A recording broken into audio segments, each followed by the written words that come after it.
Welcome back to clean news Rajasthan. चलिए देखते हैं राजस्थान की 15 फटाफट बड़ी खबरों को। राजस्थान में बिजली संकट को लेकर पूर्व सीएम अशोक गहलोत के बयान पर बीजेपी का पलटवार। राजस्थान के पूर्व मुख्यमंत्री अशोक गहलोत के बयान पर बीजेपी के प्रदेश प्रवक्ता लक्ष्मीकांत भारद्वाज ने पलटवार किया है। बीजेपी के प्रदेश प्रवक्ता लक्ष्मीकांत भारद्वाज का कहना है कि बिजली आपूर्ति पर पूर्व मुख्यमंत्री अशोक गहलोत बयानबाजी कर रहे हैं, लेकिन तथ्य नहीं बता रहे हैं। उनकी सरकार ने दूसरे राज्यों से बैंकिंग समझौता कर बिजली ली। समझौते के तहत आज इस भीषण गर्मी में 147 लाख यूनिट बिजली दूसरे राज्यों को चुकानी पड़ रही है। सीएम भजन लाल ने जीत की हैट्रिक का किया दावा। राजस्थान सरकार अपने काम और उपलब्धियों को गिना रही है, जबकि विपक्ष इस पर सवाल उठा रहा है। सत्ताधारी पार्टी लोकसभा चुनाव में कांग्रेस को लगातार तीसरी बार जीरो पर लाने की बात कर रही है, तो राज्य सरकार के मंत्रियों को विपक्ष में बैठी कांग्रेस भी डबल जीरो की मार्किंग दे रही है। ऐसे में जनता के मन में भी सवाल उठना स्वाभाविक है कि आखिर कौन हीरो है और कौन जीरो। बीजेपी का कहना है कि पिछले लोकसभा चुनाव के नतीजों में जो कांग्रेस के पास डबल जीरो था, वही इस बार भी आएगा। मुख्यमंत्री भजन लाल शर्मा ने कहा कि बीजेपी एक बार फिर से 25 सीट जीतेगी। बिजली पानी संकट पर सियासत गरमाई। राजस्थान में बिजली और पेयजल संकट पर कांग्रेस बीजेपी पर हमलावर हो गई है।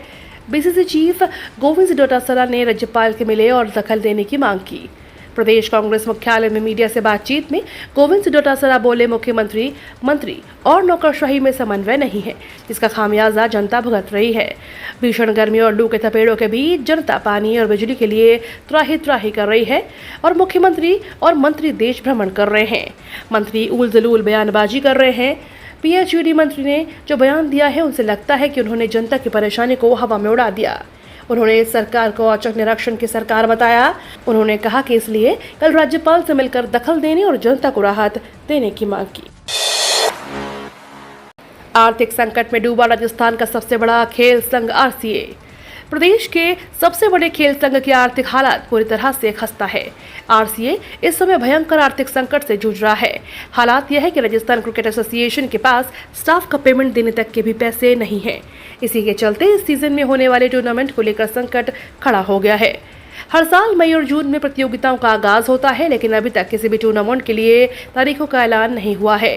राजस्थान क्रिकेट एसोसिएशन की आर्थिक तंगी हालात इस कदर है कि प्रदेश में खेल प्रतियोगिताओं का आयोजन करवाना तो दूर, कर्मचारियों की सैलरी भी समय पर नहीं दे पा रहा। 29 मई से 71 दिन जयपुर नहीं जाएगी मंडोर सुपरफास्ट और Ranikhet express.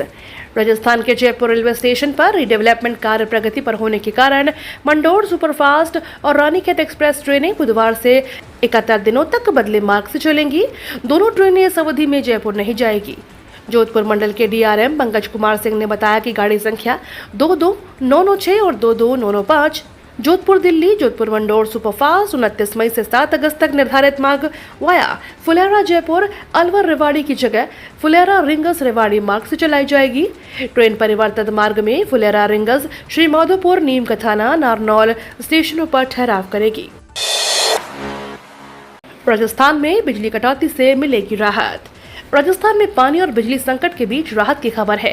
Kalisindh thermal power परियोजना की 7 दिनों पूर्व बंद हुई इकाई को आखिर चालू कर दिया गया। इस इकाई के चालू होने से बिजली संकट में कुछ न कुछ राहत जरूर मिलेगी, क्योंकि इकाई अब फिर से अपने पूरे उत्पादन पर है तथा 1,44,000 यूनिट का उत्पादन शुरू हो चुका है। उल्लेखनीय है कि एक सप्ताह पहले कालीसिंध थर्मल पावर परियोजना की पहली इकाई पंखे में खराबी आने के चलते बंद हो गई थी। झालावाड़ की थर्मल पावर परियोजना में 600 मेगावाट की 2 इकाइयां हैं, जिससे कुल 2,88,000 यूनिट बिजली का उत्पादन होता है। ऐसे में पहली इकाई बंद होने से गहराए विद्युत संकट में और अधिक इजाफा हो गया था। कोटा में 12 से 3 बजे तक नहीं लगेगी कोचिंग क्लास। राजस्थान में झुलसा देने वाली गर्मी पड़ रही है। मौसम विभाग का कहना है कि राजस्थान के विभिन्न हिस्सों में अधिकतम तापमान 48 से 49 डिग्री सेल्सियस के बीच रहेगा और 29 मई तक इसमें कोई खास बदलाव होने की संभावना नहीं है। हालांकि अगले 2 से 3 दिनों में स्थिति बदल जाएगी। इसी बीच कोटा प्रशासन ने भीषण गर्मी को देखते हुए कोचिंग छात्रों के लिए दोपहर 12 से 3 बजे तक के अवकाश की घोषणा कर दी है। राजस्थान विश्वविद्यालय में 1 जून से शुरू होगी प्रवेश प्रक्रिया। 12वीं के बाद विश्वविद्यालयों में एडमिशन की चाहत रखने वाले स्टूडेंट्स के लिए अच्छी खबर है। राजस्थान की सबसे बड़ी और पुरानी यूनिवर्सिटी राजस्थान यूनिवर्सिटी में एडमिशन की प्रक्रिया 1 जून से शुरू होगी। विश्वविद्यालय में छात्र छात्राओं के लिए 7000 अधिक सीटों पर अलग अलग संकाय के लिए एडमिशन प्रक्रिया से संबंधित अधिक जानकारी के लिए स्टूडेंट्स विश्वविद्यालय की ऑफिशियल वेबसाइट uniraj.ac.in पर देख सकते हैं। एडमिशन के लिए 1 जून से 10 जून तक रात 12 बजे तक 12वीं की परसेंटेज के आधार पर स्टूडेंट्स ऑनलाइन आवेदन कर सकते हैं। विश्वविद्यालय की ओर से एडमिशन की फाइल कट ऑफ लिस्ट 15 जून को जारी की जाएगी। किडनी कांड मामले में बड़ी कार्रवाई। राजस्थान लोकसभा चुनाव 2024 के नतीजे आने में अब कुछ ही दिन शेष बचे हैं। ऐसे में तमाम राजनीतिक दलों के साथ जनता भी आस लगाए बैठी है। वहीं राजनीति के साथ साथ प्रदेश का मौसम भी गर्माया हुआ है। यहाँ पड़ रही प्रचंड गर्मी ने लोगों का हाल बेहाल कर दिया। सुबह होते ही सूर्यदेव अपना प्रचंड रूप दिखाना शुरू कर देते हैं। ऐसे में सीएम की ओर से जिला प्रभारी सचिवों को कई निर्देश दिए गए हैं। साथ ही कई नेता और मंत्री भी जमीनी हकीकत जानने मैदान में उतर रहे हैं। धीरेन्द्र शास्त्री की 29 मई से जयपुर में होने वाली कथा स्थगित। राजस्थान में आज 29 मई से 1 जून तक पंडित धीरेन्द्र कृष्ण शास्त्री का जयपुर के निवाड़ू रोड स्थित लालचंदपुरा में हनुमंत कथा और दिव्य दरबार स्थगित कर दिया गया। आयोजकों ने प्रदेश में भीषण गर्मी को देखते हुए बागेश्वर धाम सरकार ने जयपुर में होने वाले कार्यक्रम को स्थगित किया है। इसकी तैयारियां लगभग पूरी हो चुकी थी।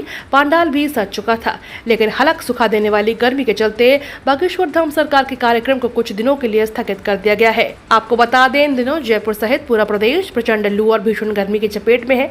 प्रशासन और सरकार ने लोगों को बिना काम घर से बाहर निकलने के लिए हिदायत दी है। मैं फूंक मारकर बालाजी बनकर पानी ला दूं, संभव नहीं।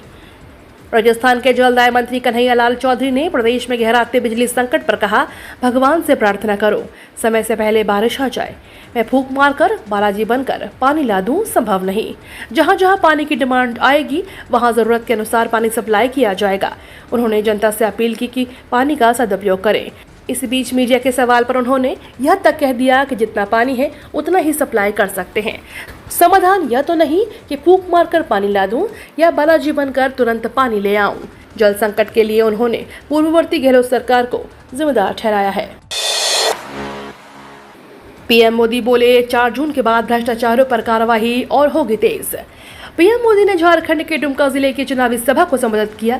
उन्होंने विपक्ष पर हमला बोलते हुए कहा कि 4 जून के बाद भ्रष्टाचारियों पर कार्रवाई और तेज होगी। मोदी ने कहा कि कांग्रेस और जेएमएम वाले धमकी देते हैं कि मोदी को हटाना है। क्यों हटाना है? क्योंकि वो फिर से घोटाले कर सके। 4 जून के बाद नई सरकार बनेगी। सरकार बनने के बाद मैं 3 करोड़ और मकान बनाऊंगा। पक्के घर गरीबों के लिए बनाऊंगा। केदारनाथ के बाद अब कन्याकुमारी। आखिर वोटिंग से पहले पीएम मोदी साधना में होंगे लीन। लोकसभा चुनाव का प्रचार खत्म होते ही पीएम मोदी साधना में लीन होंगे। वह कन्याकुमारी में विवेकानंद मेमोरियल के ध्यान मंडपम में 30 मई की शाम से 1 जून की शाम तक ध्यान करेंगे। सालों पहले इसी चट्टान पर स्वामी विवेकानंद ने 3 दिनों तक ध्यान कर विकसित भारत का दर्शन दिया था। यह भारत का दक्षिणतम छोर है। इस देश में भूस्खलन के कारण जिंदा दफन हो गए 2000 लोग। मदद को आगे आया भारत। इससे पहले प्रधानमंत्री नरेंद्र मोदी ने पापुआ न्यू गिनी में विनाशकारी भूस्खलन के कारण लोगों की मौत और तबाही होने पर मंगलवार को दुख जताया और कहा कि भारत हर संभव मदद करने के लिए तैयार है। भारत ने मंगलवार को पापुआ न्यू गिनी के लिए $1 मिलियन की तत्काल सहायता राशि की घोषणा की है। पापुआ न्यू गिनी में पिछले शुक्रवार को हुए भूस्खलन में 2000 से अधिक लोग जिंदा दफन हो गए। इस भीषण हादसे के बाद वहां की सरकार ने औपचारिक रूप से अंतर्राष्ट्रीय मदद मांगी है, जिसके बाद भारत ने सहायता राशि की घोषणा की है। T20 वर्ल्ड कप 2024 के सेमीफाइनल में पहुंचेगी ये 4 टीमें। T20 वर्ल्ड कप 2024 का आगाज होने में अब सिर्फ 4 दिन शेष है। अमेरिका और वेस्ट इंडीज की संयुक्त मेजबानी में खेले जाने वाले इस मेगा इवेंट से पहले दिग्गज क्रिकेटरों ने सेमीफाइनल में पहुंचने वाली टीमों को लेकर भविष्यवाणी करनी शुरू कर दी है। अब तक सुनील गावस्कर से लेकर मैथ्यू हेडन तक 10 दिग्गज क्रिकेटर T20 वर्ल्ड कप के सेमीफाइनल में पहुंचने वाली टीमों को लेकर भविष्यवाणी कर चुके हैं। इन सभी ने भारत अपनी फेवरेट बताया है। ये तो थी राजस्थान की बड़ी खबरें। रोजाना सबसे पहले अपडेट पाने के लिए क्लीन न्यूज राजस्थान को अभी सब्सक्राइब करें।